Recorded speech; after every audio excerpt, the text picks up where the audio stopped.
পূৰ্বাঞ্চল লোক কল্যাণ সমিতিৰ দ্বাৰা আয়োজিত এয়া সামূহিক বিবাহ সংস্কাৰ। আমি ইয়াত শব্দটো সংস্কাৰ বুলি কৈছোঁ। আমি জানো আমাৰ সমাজত বহু যুৱক যুৱতী থাকে, সিহঁতে বিয়া হয় যদিও সিহঁতে সামাজিকভাৱে স্বীকৃতি নাপায়। এই সামাজিক স্বীকৃতি দিয়াৰ বাবে এই সংগঠনে আজি বহু বছৰে অসমৰ বা ভাৰতবৰ্ষৰ বিভিন্ন স্থানত এনেধৰণৰ সামূহিক বিবাহ ব্যৱস্থাৰ জৰিয়তে তেখেতসকলক সংস্কাৰ দিয়াৰ ব্যৱস্থা কৰিছে। আমি বিশ্বনাথ চাৰিআলিটো বহু বছৰ আগৰ পৰা, আজিৰ পৰা প্ৰায় 15-20 বছৰমান আগৰে পৰাই এনেধৰণৰ কাৰ্যক্ৰম আমি অনুষ্ঠিত কৰি আহিছোঁ।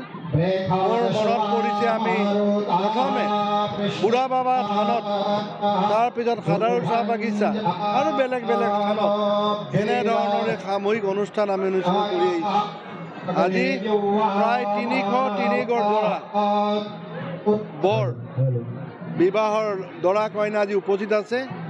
আমি দুটা পদ্ধতিৰে আজি ইয়াত বিবাহ সংস্কাৰ দিম।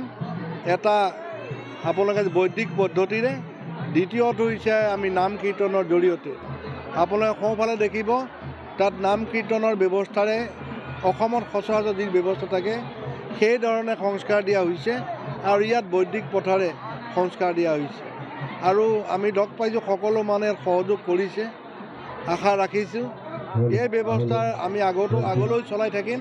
আৰু এনেধৰণেৰে আমাৰ যুৱক যুৱতীসকলে বিবাহ হ'ল, ল'ৰা ছোৱালী হ'ল, কিন্তু আনুষ্ঠানিক সংস্কাৰটো হোৱা নাই, তেনেধৰণৰ আমি কাম কৰি যাম। পুনৰ আপোনালোকক ধন্যবাদ জনাইছোঁ আৰু সমূহ ৰাইজক এই অনুষ্ঠানত সহযোগিতা মই কামনা কৰিছোঁ।